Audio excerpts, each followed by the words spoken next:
been able to flick through the competition, but I haven't seen them really take a direction with it, and that's going to start behind the scenes. Not, well, here in Champion Select, where I will say it's going to be equally as important. All right, dude. Dia, take it away, brother. That it is.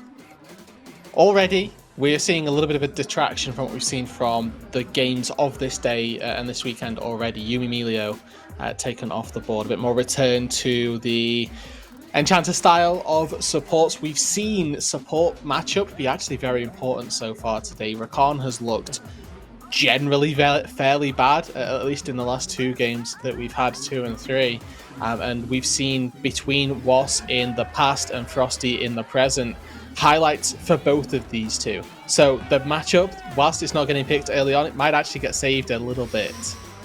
Wow, gonna grab the, as you say, Rakan that has been a little underwhelming, and into Was as well, a support that I remember very fondly. He's been around the CBLOL for a while and did really impress us on picks that were a little bit more aggressive, that were looking for engage. I'm thinking of Rel, guys.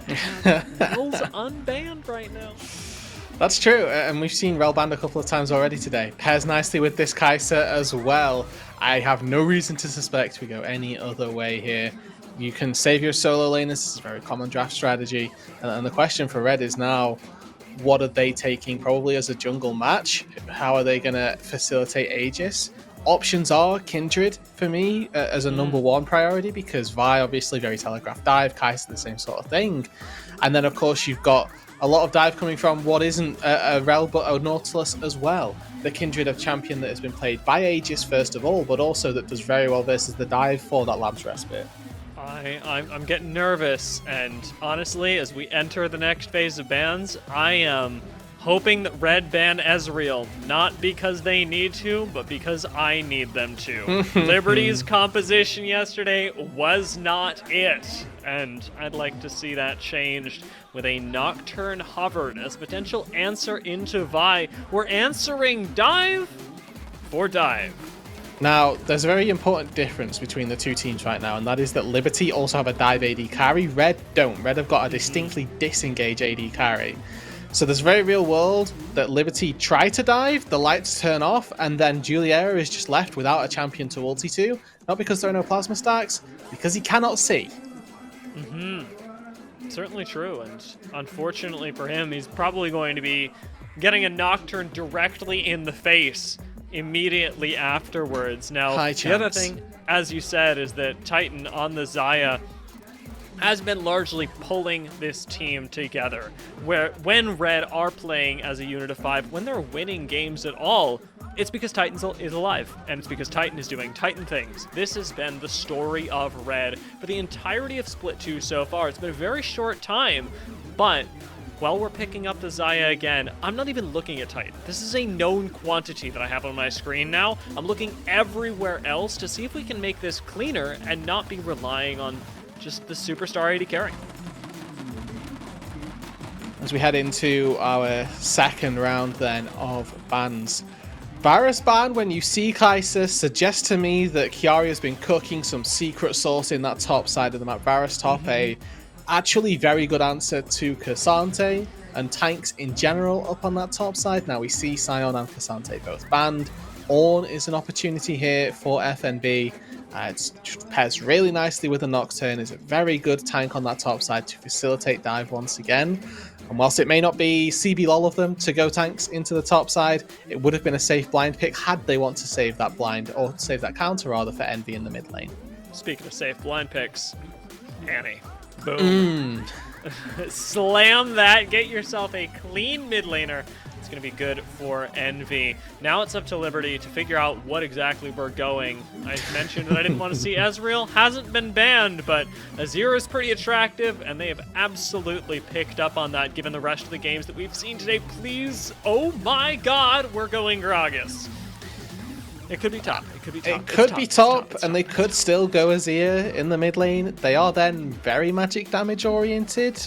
Maybe we get to see a flex once again. I'm not going to count any of my chickens until they've hatched here. The Annie in the mid lane is just adding to the team fight power of Red Kinid's roster. And if they can pilot this 5v5 that they've already drafted for themselves nicely, they should be good to go as Liberty rounded out with that Gragas in the mid lane, and therefore a Renekton to go into the top side. Blind for Chiari, but a carry all the same. Potentially going up against a Kennen counter pick. Absolutely available for FNB, and if there is a pick where FNB would be able to demonstrate his laning and teamfight prowess on the CBLOL stage once again, it has to be this Kennen that now can play incredible teamfight disruption. And when we think about the amount of dive that Liberty have, the Kennen pick is going to be invaluable. 4x4. What do you make of this? I mean, I want FNB to cook, man. I'm right there with you. I want to see this man fry some people on this Kennen. And also, this is a pretty short-range composition for Liberty, right? I mean, and Liberty have a lot of dive, for sure. And Red have some tools to, you know, be the dive, be the anti-dive. Like you said, Rude, the beauty of the Nocturne isn't just the dive and the upfront damage, but it's the fact that you don't let anyone see, hopefully, where that Kennen is coming from. And if you can't move because you have Rakan and Anti-CC coming down on top of it, that's how I want to see Red pilot this. I want to see them, again, if I'm a Red fan, I want to see them just smother Liberty. I want to see them not let them even play the game. Boys, I will give it to you. Have fun. All right, Rooted. I'm just about ready to jump in there, and I know the players are as well as we load up onto the Rift. One of the matchups that I am going to be keeping an eye on is this bot side, Kai'Sa Nautilus versus Xayah Rakan. We've talked about how integral supports have been today, and Rakan's gotten the short end of the stick, but Frosty has also been one of our supports to watch this season in the argument for being one of the top pickups in the offseason. This would be one of the games to show it if you can sync up with the rest of your team and get this team fight oriented composition on the same page. Yeah, we have seen a couple of Frosty Rakan games already this split. He's 1-on-1 on the champion, and that's in the last 3 games. He's played 3 Rakan games, so the familiarity certainly there. And I like to see this pivot from Red to putting a little bit more stock in the rookie support to be able to find those engages. And you can see them all actually beelining down to that bot side early on. Liberty going for your 5-point fan. Point being that if Frosty on this Rakan is the one to look for and find those engages, then we need to see it be a little bit more consistent. 1-on-1 so far, obviously small sample size, but not that 100% win rate that Red would have liked at this stage in the game. Making use of our new ping system. Bait. Bait. Actually, please go and bait on this ward. We need to see if they have vision. I don't know what Liberty are going to do here. Lost walking forward, but the rest of Red have already disengaged, and nobody's taken any risks. However, with everybody showing on vision towards the bot side, AC is able to get an offensive ward to spot out Aegis' start on Raptors. Now, I do want to... Okay, we're fighting bot lane, never mind. Yes, be okay. Did not flash that. He's low. He might die. Heal not available because they didn't take it. And wow, that just happened, Rooted. Avengers here. Watched that happen. He has Q level 1. Oh. Now, this is awful for Liberty. I need to see if Avenger misses XP mid lane. If he misses XP, then it's actually just fully doomed right now. I think Envy's playing this so well. He gets the experience and then the Avenger doesn't. I think that's fully curtains for Liberty's mid lane. Pit, let me see the Gragas experience. It's fine. We're not going to know, but I've played enough League to kind of know. Gragas got no XP there.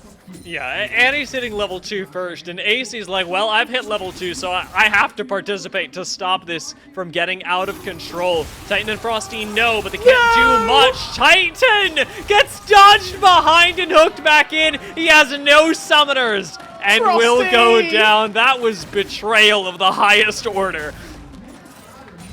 Dear, if you did that to me in one of our games, I might have left.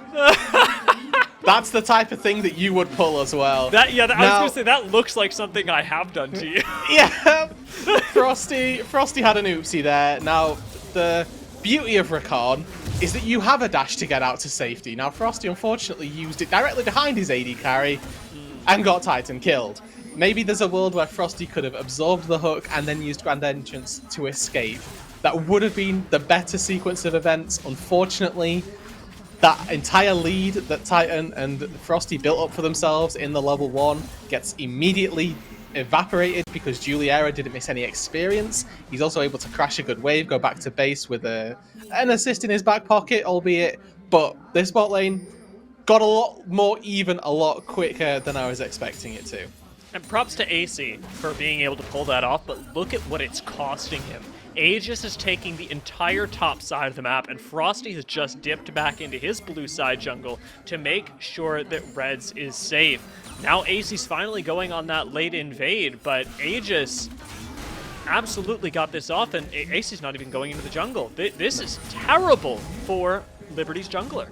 Early on, the Zyra Khan can also establish push down on this bot side, so it's very easy for them to try and collapse if they have vision on this.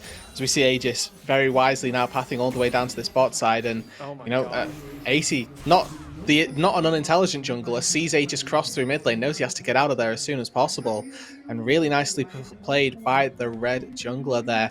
Exactly what you want to see is, well, do I have a bot side? Yeah, I do. Perfect. I can push forward and steal away make sure that my blue buff is safe, and then of course be able to secure the top side camps away from the Vi. Of course, this is all of this to say that I'm actually very happy with how Avenger specifically has got through this early laning phase. I don't think that Annie is necessarily the biggest lane bully, but the fact that he's, full HP, actually he TP'd, never mind. The fact that he's even in CS, despite missing that experience, is still a good enough win for Liberty, given the really bad disadvantage he was put on early on. Yeah, it was not a good look for Liberty, and they've made steps to recover. I do appreciate that even AC has not rolled over during the early game, but Frosty shows up topside, and these two are actually going to spot each other. He's like, you're not supposed to be over here, and Aegis is going to get that information now. He's going to save a camp, just given the fact that Frosty was able to see this, and waltzing right back down to the bot lane. Support's job is done. That's why he saved his own life earlier. They're both saying that to each other. The support and the enemy jungler walk into the top side, and they're both like, you're not supposed to be here. Well, now hold on a second, because you're not either. It's a little bit early for Rakan to be top side of the Rift. However, like you say, the camp is protected, and again, just that one roam is not only protecting Aegis's Krugs, but also giving a lot of solo experience over to Titan, because the wave was under the turret. He's more than happy to be able to pick that up for himself.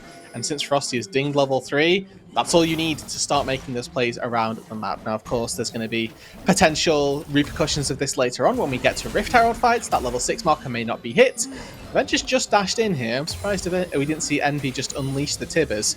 Suggests that they're potentially looking for a dragon in the next couple of minutes, or next couple of seconds, honestly. I know you guys have been hearing us talk the whole time, and it's only 1-1. You must be going, this game hasn't been very action-packed, and yet, we just haven't run out of these macro moves to discuss, because that's been where the game is really being played, on the chessboard of Summoner's Rift. Aegis shows up into the mid lane on another transition through to, I imagine, pick up the Scuttler and establish dominance in the top spider, but it does give Liberty the opportunity to walk in here and start up the dragon, the opportunity to strike back. Alright, a little bit perplexing to me, but I don't think that AC really has too much to accomplish elsewhere on the Rift. I do think that Red could have definitely contested this. They gave this up for a topside Scuttle Crab, so it's a win for Liberty, and one that Aegis isn't really going to be able to combat on the top side of the map. And speaking of that top side, I do want to dive into this a little bit, because FNB, so far, we sort of touched in the pre-game, had been given a lot more tools in the draft to be able to have success this game. So having a decent enough laning phase up against the Renekton, had this counter pick for R5, and going back to the point of we need to see FNB be the super carry, he hasn't really been facilitated for that in games gone by. He's played 2 games of Gragas, 2 games of Cassante, and 1 game of Sion. This is his first game of Split 2 on a true carry, and I want to see him perform. As of right now, he is setting himself up for success. The red bot lane, in a trade of their own, is going to get Frosty out at half HP. This one going a lot better than last time. Yes. You see, Frosty ate the hook there, and Titan didn't die. Snaps. That's a true king. First recall came through for FNB in the meantime. He started off with the cull, he's already got it most of the way completed, and now gets to sit back with the Sork shoes as well for a little bit of extra magic pen. It is clear what FNB is looking for. It's the team fights, it's the big damage ultimates, and Chiari can't really do anything about it. And importantly as well, this isn't static Shiv Cannon, and you may be thinking, Rude, all of his scalings are AP, why would we see static Shiv Cannon? It's LeBlanc all over again, but you just have insane wave clear. Cannon this time is full AP. This is, from the get-go, the ability to teamfight, the ability to make a impact in those 5 versus 5s, in those short order skirmishes as well. Anything in between, Cannon wants to throw down, and with these items already picked up, has the tools to do so.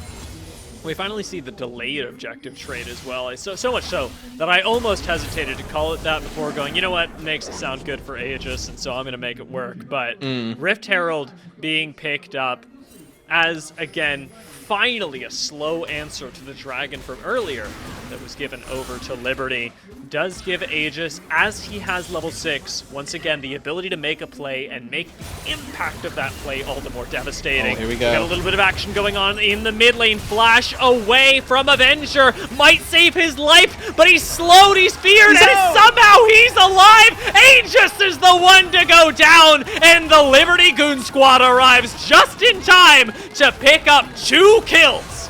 And it's the Wasp roam that makes the difference. Avenger probably wouldn't have died there, but Liberty definitely don't get 2 kills if that Nautilus doesn't show up. Beautiful counter engage from AC, recognizing where he needs to be at the exact right timing. This mid jungle 2v2 was always going to be volatile when the mid laners dinged level 6. So much playmaking potential between the Cask and the Tibbers. Finally we get to see it, and finally we get this replay as well. You can see start off with Envy, a level up over Avenger, but manages to ding before the fight comes through. The power of that Gragas is in just those base HP stats, able to barely get out of dodge. You can see Envy flashes in here, and base auto attack damage of an Annie, not quite good enough. And this is also another reminder to everybody at home, when you're in combat, sup those biscuits. Take your potions. Avenger was on literally single-digit HP. By the time he goes back in, he's back up to 100. My man got 2 flashes and stayed alive. That is just ludicrous and a disaster for the side of Red, who actually had a lot given to them in terms of early game capability and have expended their resources in such a way that has left them empty-handed. Now, of course, not an unfamiliar position for Red to be in. We've obviously touched on the fact that they are a team that have been so far very powerful as individuals, and their team play not necessarily being exactly what we want it to be. And that's netted them a 4-1 score. Typically when you say things like that, you expect maybe a negative K or win-loss ratio, but Red have been in bad positions. They've been in worse positions than this, and they've simply used their hands to out-team fight and be able to take victories. The gold is even in their favor still, so despite those 2 kills going to AC, it's not all doom and gloom just yet. And I do want to touch on AC a little bit as well, because we mentioned that the one win that Liberty have got was when AC was able to pop off. Already started with this 2-1 or 2-0-1 scoreline. Need to see it continue though. It is a great place to be for Vi, especially with the amount of damage that you can bring into the early trades as well. Next Dragon's going to be coming up soon. Next fight seems to be coming even sooner as FNB roams down. Aegis showing his face again in the mid lane and dropping Rift Herald for some semblance of mid priority. The entire armada of Red shows up to make this work, and now they're moving down over to the Dragon. Let's see if Liberty contest. 1 plate for Aegis. That is the sum total of that Rift Herald usage. So 175 gold for the jungler. The Dragon already started. Liberty are here to contest, and no TPs for top laners. Fortunately, gonna have to be a 4v4. Hook from Wasp goes wide. Stun connects on the backside, and Avenger is gonna get goon squatted, but the Dragon is burned down on the other side. Liberty recognize and sacrifice appropriately. Okay, now I'm a big fan of this for Liberty. They've got themselves up to 2 dragons. The issue that I have with it is that the kill went onto Titan. Obviously, the perennial powerhouse of Red's team thus far this split. I wanted to quickly highlight quite how little stock Liberty have been happy to put into Avenger, even though they ganked there twice. The build path for the Gragas before he got that base was a tier, some Lucidity boots, and a Kindle gem. There was no magic damage built up just yet. They're not bothered that the Gragas is going to go down. It's very representative of how a Gragas playstyle is, which is, I will be a facilitator. I will knock people appropriately, and I will hopefully find those big engages or big disruptions in team fights that matter. I don't need the damage and I don't need the support as much as we need the dragons. And into specifically Titan, I don't mind this right now as a sort of mid-game way to maneuver.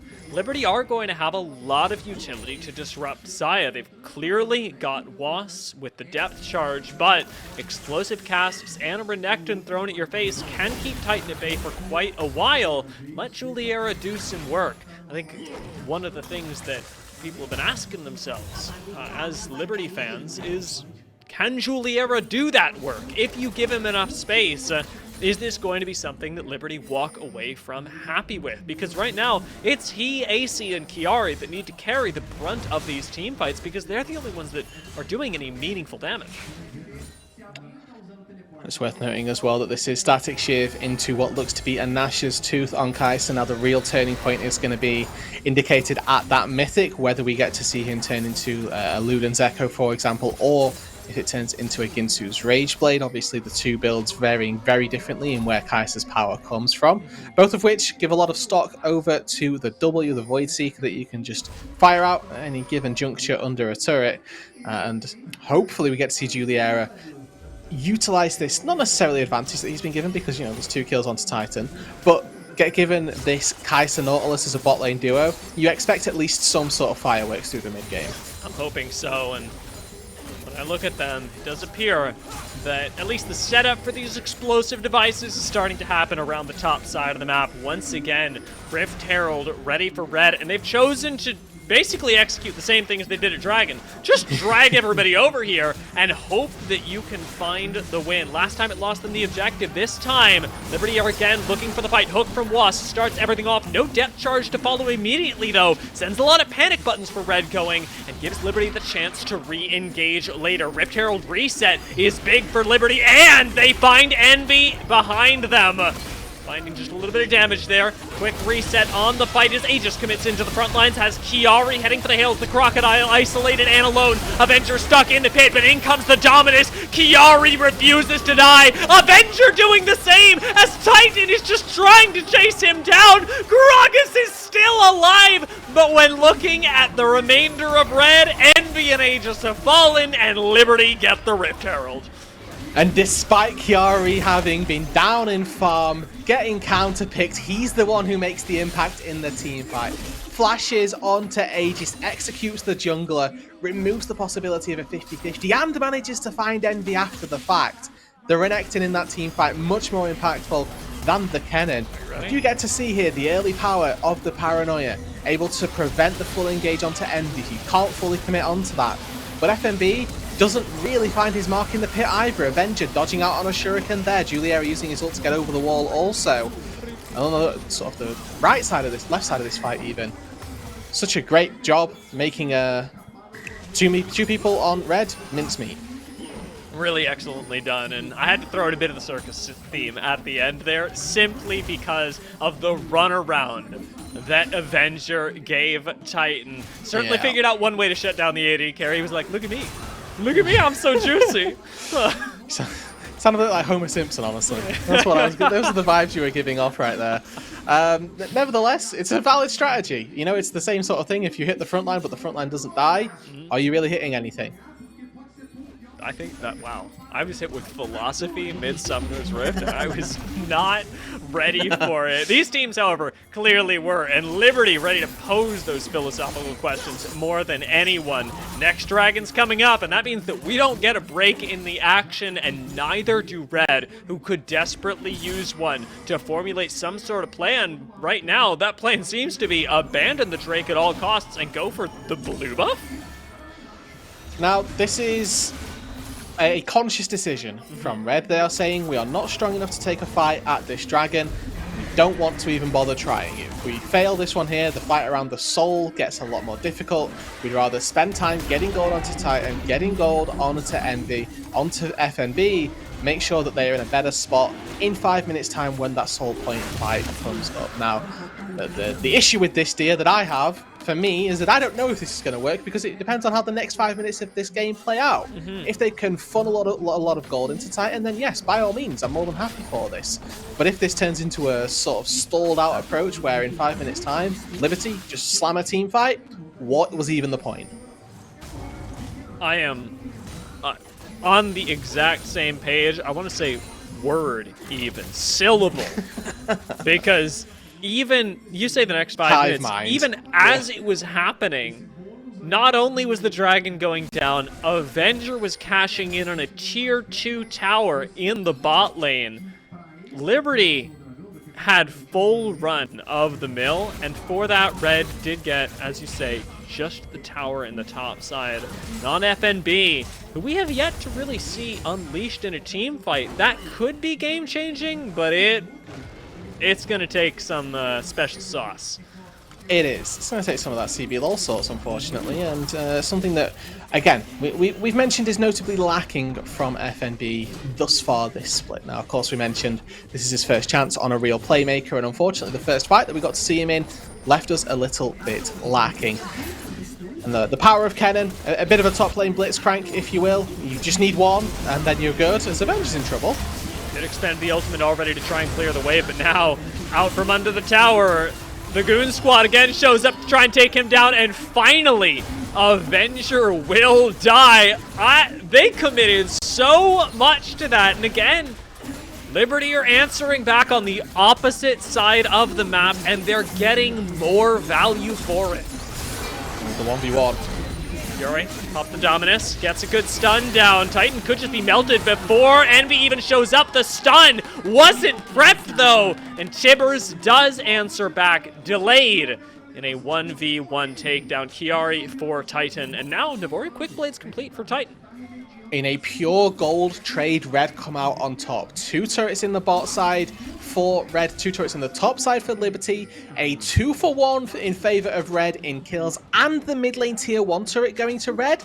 This is a big win for Red in the swing of things. We mentioned how these coming few minutes we're going to need to be very important, and they have played them out really well, generating those advantages that we looked to see and finding themselves a decent advantage. Taking down that mid tier 1 not only is good for gold, but great for gaining access to the bot side and top side of Liberty's jungle. Setting up around the Baron, around the impending soul in 2 minutes time just became a lot easier. And there's another good news story here, another domino to add to the pile for Red. Envy just picked up a shutdown on Kiari, so a little bit of additional damage going to be coming from Annie in these critical teamfight ultimates. Flash available.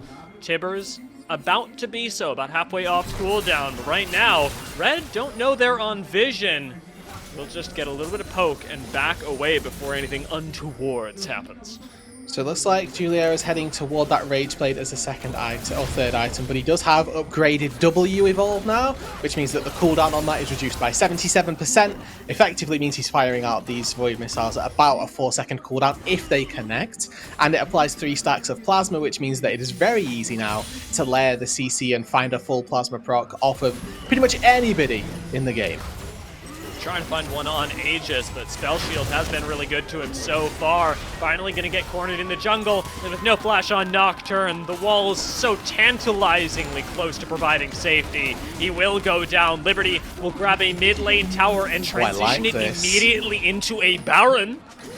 Immediately into Baron vision clearing, I would hope. I think starting this up is a little bit brazen. Titan, Envy, and FNB all alive. Plenty of AoE to go around for Red right here.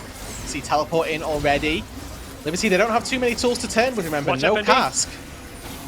This is the top laner that we needed to become the hero, but instead, Frosty is isolated. Rakan is shut down once again. Titan goes big, and Envy drops Tibbers in the front line with Juliera flashing away, and Avenger still tantalizing the front line. Kiari will come in, shutting down Red and taking over 2 additional kills. Quick reset from Liberty, and Red have stopped the Baron, but at what cost? At the cost of this soul, it looks like, dear. Remember, they're going to have to try and book it toward this dragon. It's not even up yet, but those death timers are synced up so perfectly for Liberty. They can take this Infernal Drake. Titan isn't up for 10 seconds. Envy the same. He's going to about have teleport when he respawns. But Red haven't got the time to burn this down. They don't have the tools. They don't have the manpower to do it. And Liberty have just got to walk in and take it.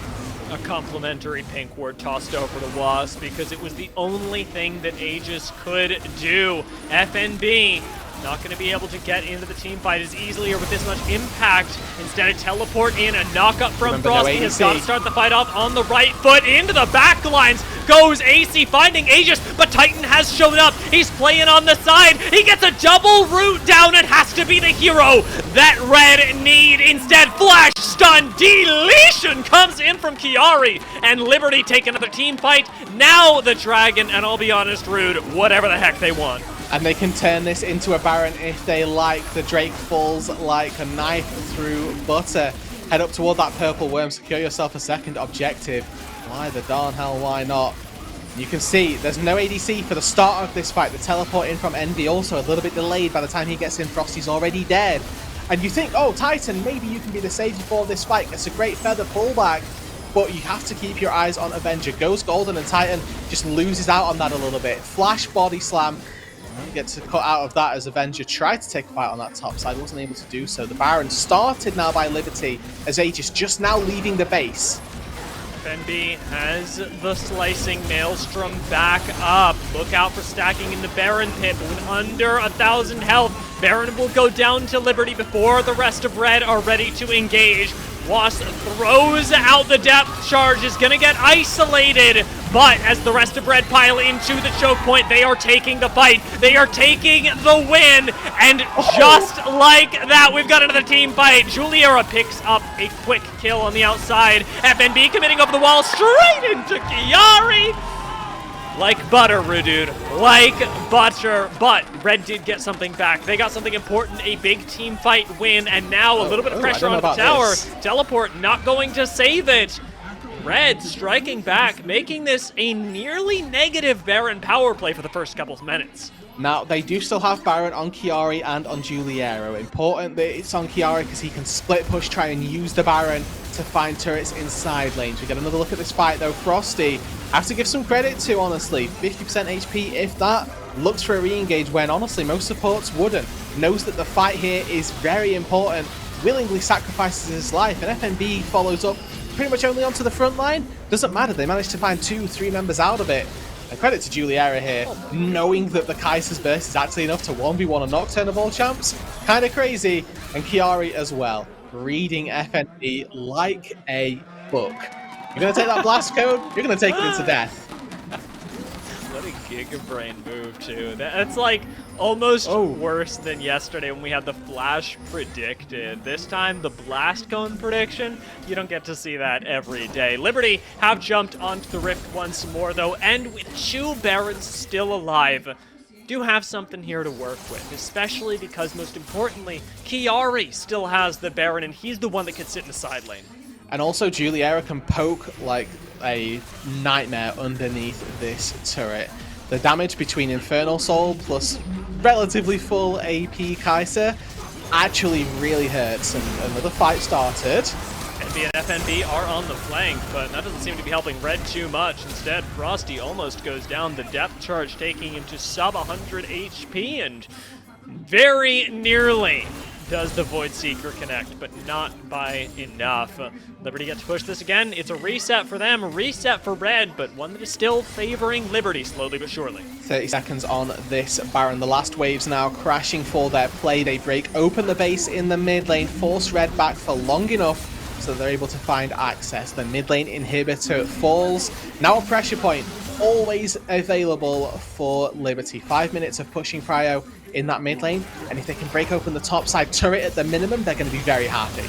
FNB is so scary in these fights, but he's just not able to get anywhere close to Liberty. They're constantly keeping the team at arm's reach. Wasp dancing in and out of range, an Avenger, as he has been the entire game, tantalizing Red with his bodacious Gragas. got to keep your eyes on the gold here at the moment, because 3,000 gold lead when you've taken down all of these structures, all of these objectives, feels a little underwhelming for me as a Liberty supporter. I'm still left with that element of doubt in my brain. I look at the items and I see Titan. He's on 3 items, matching Juliera pound for pound in the theoretical damage that they should be doing. And with 1 minute 40 left on this Elder respawn, the great equalizer is an Elder Dragon. If you can take that, all other buffs are rendered irrelevant because of how much that execute compact contributes to these team fights. Now Liberty doing a very good job taking control of this bot side jungle very early on, littering the bot side with wards, removing any from FNB's TP angle, and making sure that if there is a fight to be had by Red at this Drake, that it is going to be done in complete darkness. The criticism of Red coming into today's games was that they played too much as individuals, not enough as a team. I haven't seen that problem solved, Dude, but Liberty have been playing as a team. Is it enough against the power of Red? We're going to find out now as the engage goes off and Frosty is deleted. Tibbers into the front line with FNB trying to access the back. He can't quite reach AC and Chiari, but he gets everyone else. And with Juliera still running for the hills, it is going to be a trade. Frosty for Avenger and Wasp. A trade that Red win. Look at your timer in the top left of your screen. 40 seconds on that Elder. Both junglers still alive. Beauty of all of this, dear. Avenger has teleport, so worst case he can just TP into the pit if there is a skirmish on the timer of the respawn. Both of these spots are going to be back in time. It's going to be another 5 versus 5, but this time the stakes are higher. This time the stakes are Elder Soul. Take a quick look at your items, the important breakpoints for both junglers. They've both hit a stopwatch in their inventory. Neither AD carry have hit that 4 item spark. The real important thing is the fact that Liberty are fighting with the Infernal Soul at their backs. In the last couple of fights here, that's not mattered and it's not gone their way. Will it be team play? Will it be individual prowess that prevails? Titan might not even get the chance to find out, as Aegis will walk into Chiari, teleport in as you called out for Liberty, will make them stronger. Avenger rejoining the squad.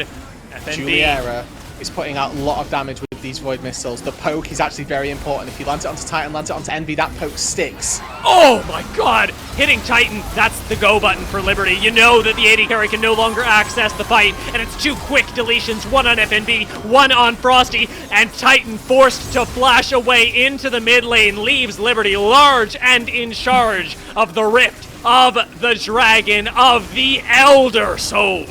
Aegis still has flash, but no ult to get into this pit. Chiari can try and run anchor, but he's low on HP. It's difficult. He flashes! He gets Titan! What a monster! Aegis isolated now on the outside is going to be jumped on by AC. Liberty are taking no risks here. They are not opting for the 50-50. They are hunting down Aegis and destroying him before the Elder Dragon even goes down. Beautiful play by Liberty, and Juliera in his rookie year in the CBLOL, starting these fights on a Kaiser of all champions. You highlighted it perfectly. 1 W hits, the team connects, the team goes forward and they take the fight. From what was a absolutely disappointing split number 1, Juliera has stepped up, not just in this split, but in this game specifically, putting the team on his back and giving them all the tools to find all of the engages.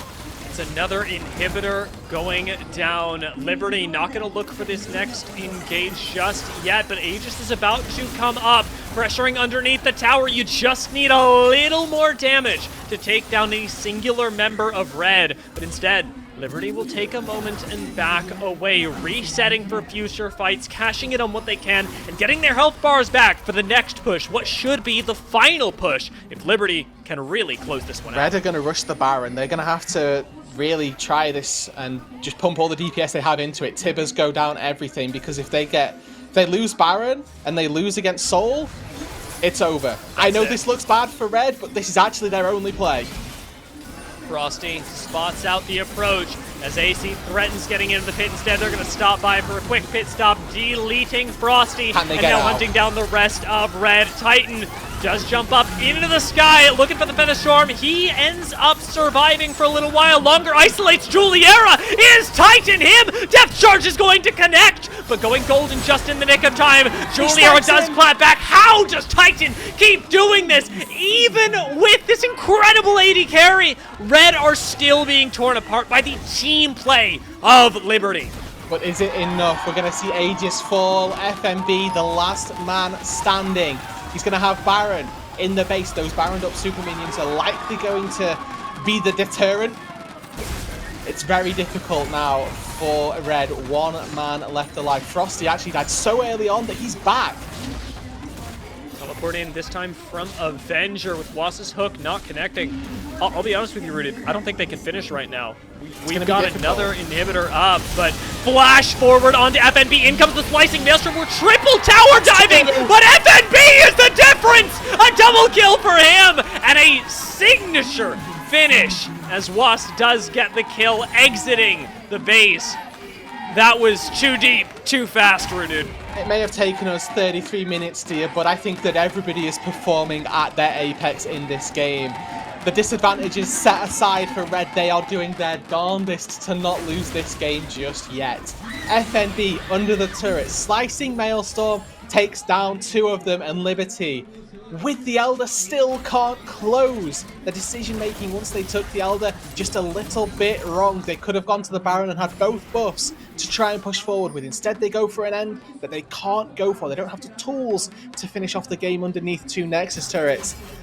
And we're going to go back into this game, dear, largely at equilibrium. Once again, despite all of these neutral objectives having gone Liberty's way, despite Red's base being an absolute shambles, the gold, 2,000 gold apart. 35 minutes into this game, 2,000 gold is pennies. It does not matter. Titan, 4.5 items, working his way towards what you have to assume is going to be a Guardian Angel to keep himself alive. I'll tell you who's making the difference right now as well. It's Titan, who in that fight was able to trade out kills with the help of Aegis and take down, most importantly, Juliera. Had Juliera been alive for that push, that dive into the Nexus, Liberty could have been walking away with this game, but Xayah makes the difference, and Titan has got to do this once again, hopefully with the help of FNB, who's clearly got the sauce, the CBLOL sauce, with this slicing Maelstrom. And because he's just dead. No way he survives this. Big Chivers does do a little bit of extra damage, but Titan and FNB not able to get in there, and you know what that means. It's so they don't get to invite. This fight had been so close, this game had been so tense, and all it takes is Envy just stepping a bit too far forward. Avenger has been lethal with these casts. Titan at the last stand. Watch FNB though, he gets a triple ultimate and yet can't finish off the kill. That's Titan, true. however, does win the 1v1. He jumps forward. Titan is making the difference once again for Red. How does he put this team on his back? FNB and Aegis still alive. Kiari, however, has respawned with half HP and they can't fight him. Not yet. The Nexus under threat. Kiari trying desperately to end the game, and FNB and Aegis will come in and stop him. The fear threat enough that Kiari has to disengage. How do we keep getting more of this, Rooted? How is this possible? We have been blessed on this day, dear. Another 5 versus 5 between these teams is almost certainly on the cards. 50 seconds on the Elder. Everybody's going to be alive. The base once again of Red absolutely destroyed. Just a Nexus and some top turrets left standing. Look at those inhibitor timing respawns. Bot is going to be up when this Drake happens. Mid isn't. And it's all off the start again. Envy caught out, not where he should be, not able to contribute to the fight in a meaningful way. Frosty there to try and support. Unfortunately, you just have to sacrifice your mid at that point. They've gone too far forward. And then just the miracle defense once again. Titan and FNB living up to their expectations. This is what we know from these two players that they can do. Titan has been doing it all season long, but FNB is stepping up in this game as he needs to. The triple stun just by so much time, and even after all of that, Titan still had the Feather Storm to be able to finish off this monstrous crocodile. We tune back into another team fight. Another Elder is up. Frosty again committing, this time with the help of Aegis. FNB engages from the side, and Red wipe the team fight. Elder Dragon is theirs. The team fight is theirs. And Rudu, you have to imagine the game is theirs. It might not be now, it might be in a couple of minutes' time, but with an Elder at their backs, Red should be able to find some fights, find that Baron, and start the monumental journey on their road to victory. Barrel it down mid lane. They've got 30 seconds on Juliera, 30 on AC. Without a Baron, it's going to be difficult to try and wave clear through the Gragas. And with an exposed Nexus as well, they really need to be careful of that back door. Chiari flexed his muscles just a little bit into the mid lane. I don't know if you caught that, but the player cams, Titan, are pandering there to the crowd. They know how much he's putting the team on his back this game, and they know that this has been Titan's show through and through. And what would it be with the CBLOL if he didn't give them a little something back? Guardian Angel for Titan as well just makes this all the more terrifying. Red are going to get an uncontested Baron because Liberty actually stepping to this would be suicide in this game. 38 minutes on the clock. We have gone long and we've got a little left to go still. I actually think the only play for Liberty is to try for the backdoor. I don't think they win a 5v5. They definitely don't versus an Elder and a Baron. But there's a 1% chance that maybe they can outpush. Frosty there with a bit of a stopwatch. Probably should have been a different button. But with these two buffs at their back, Red, they're just going to barrel it down mid lane. Let's see if they can succeed where Liberty failed. The inhibitor doesn't even exist. Remember, FNB still has the slicing Maelstrom. Watch him and Titan as Chiari tries to separate one from the other. The Rock in the top lane for Liberty. Chiari, who has been the difference maker for them. Can he finally manage to take apart Red? Titan's ghosting at them. Just wants Titan is putting this game in their pockets. Ultimate expended is bad for Red. It does put them on the back foot, but I suppose they got what they came for. And I can't believe I'm saying this, we're resetting. Juliera landed 1 W on FNB and he had to take a reset. The 30-minute, I will say, power spike that we saw from Juliera is now re-rearing its ugly head. The thing that netted Liberty the first Elder Drake was Juliera's poke, and it's what wards off Red from being able to push and finish the game outright. The Baron's still got 1 minute 30 left. The Elder is about to tick away.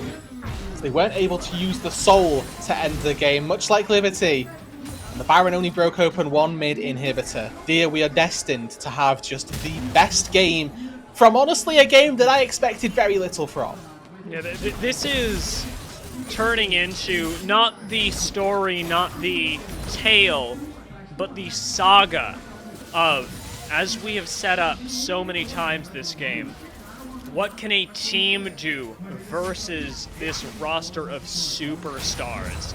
Because Red are individually crushing Liberty, and try as they might, 5 people versus 5 groups of 1 doesn't seem to be winning out.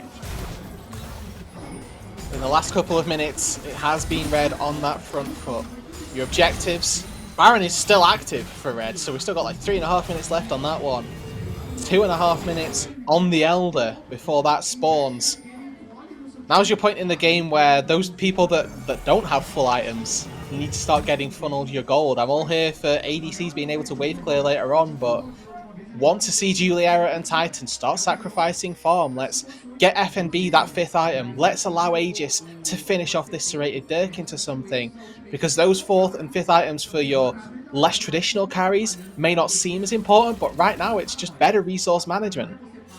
They will make the difference in the upcoming fights. Very thin margins left on these plays. Even as we saw right outside of Red's base, a single misstep from your mid laner can nearly cost you the game, and could have if Red hadn't made these small differences and adjustments in their own game plan. It's all about vision control for now, as, like you said, economy is being set up, and we've got a bit of breathing room here. Most everybody is max level, and it's just waiting for, if you'll excuse the pun, the Titans to clash. So you're looking at those big ticket items to get finished. Juliera has been sat on this broken stopwatch for what feels like an eternity, Hopefully that's getting turned into a Zhonya's or just some sort of survivability item, because there's not really a team fight where I don't think, where FNB won't have his eyes trained on this Kai'Sa, and a Zhonya's for diving as well. A very powerful tool if they see fit. Potions in the inventory of Avenger and AC as well. Make sure that you're using those before your team fight. There's your Zhonya's completion for Juliera. Titan has been sat at full items for some time now. The GAs are very important as well. Got one for Juliera, one for Titan. We've also got one for Chiari, one for Aegis as well. It's 2 GAs versus 1. They're worth keeping track of. These are resources in team fights that you can use. If Aegis dives into the backline but is buying 5 seconds of time while he's reviving, it's very valuable. Now the chess game of poke begins. You mentioned it before, but Juliera and the poke that happens even before the fights has been deciding them for Liberty, and that's a good way to start. It just gets chunked out a bit, but you want those juicy targets. Envy, Titan, and misses Envy by a hair as well. Red have priority in the river, but in the top side, Avenger is pushing up against FNB, and it doesn't look like there's a whole lot FNB can do. Doesn't have TP. Another step forward. Juliera gone at the hands of Envy. AC trying desperately to escape. As it turns out, there is something FNB can do. Taking down Avenger in his own time. The push from Chiari comes into the top side. They've got Elder. Frosty and Aegis still want to go for this, but like you say, this looks like a losing fight for Liberty. They're going to try for a backdoor or something, but Red got the Elder. Titan solo. This fight is so losing. Aegis does take a lot of damage, though. Ends up going down. GA is popped. And Envy's shown back up. Frosty trying desperately to continue the engage. Liberty, are Liberty re-engaging? Yes, they are. We are just all out battling. Like you say, Rudude, the game is concluding as we speak.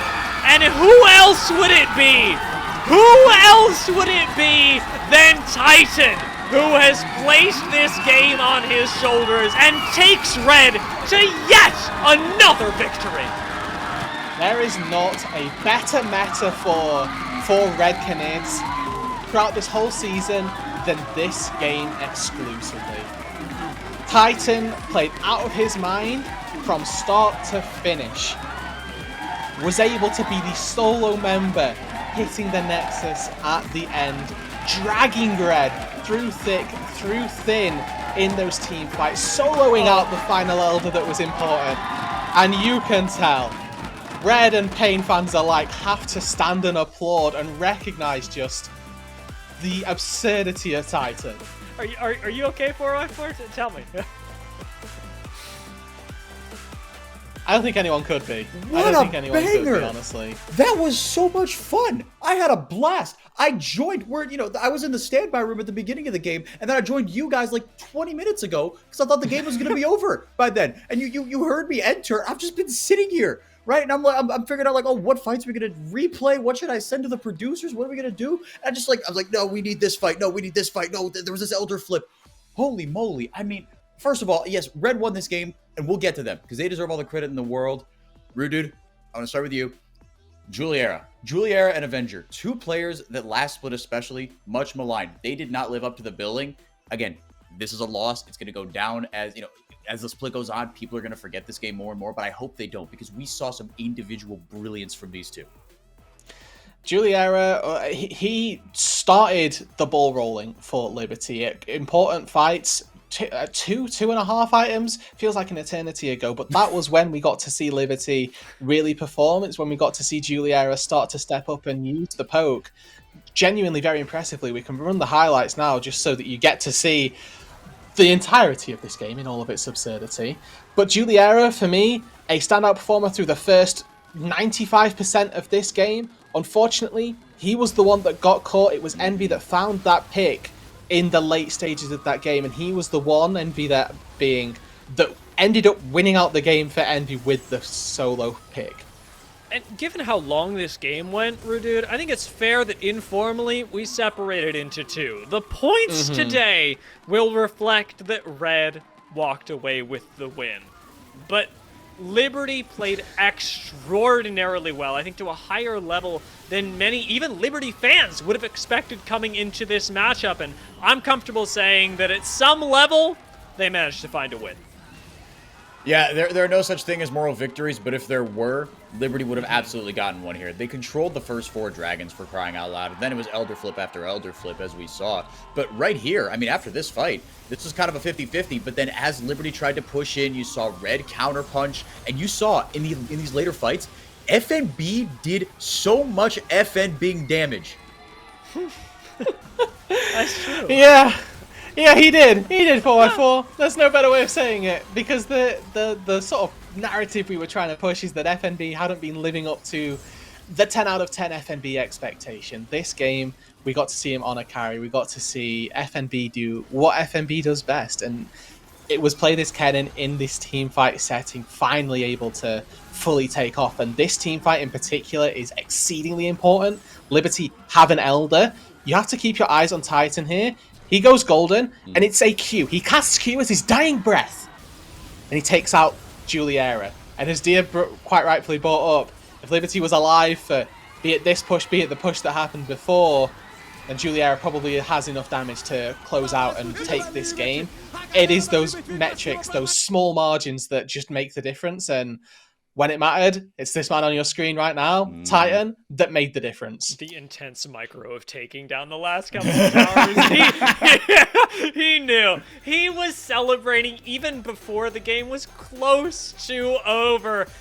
And that's why I love watching Titan as well, because even in the most stressful of games, that guy was having a blast. Man, I mean that was it. Just kind of incredulity as he like slinks down, takes the heads off. It's like, I don't know how the hell we just won that, but I had fun.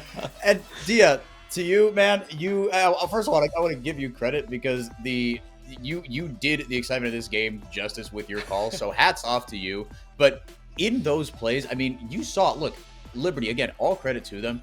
But it was the reason that Red won this. It was big time players making big time plays in huge spots. And Dia, want to come to you again? This fight, Liberty won, and we saw this a lot. You get to the fight first, and you pounce. Liberty extremely decisive here. And that was what I really liked about them, and it was why I kept calling them out as the team that was really working as a unit. Because when those pounces happened, it wasn't just Chiari pulling the trigger or Wasp going in a second before the rest of the team followed in.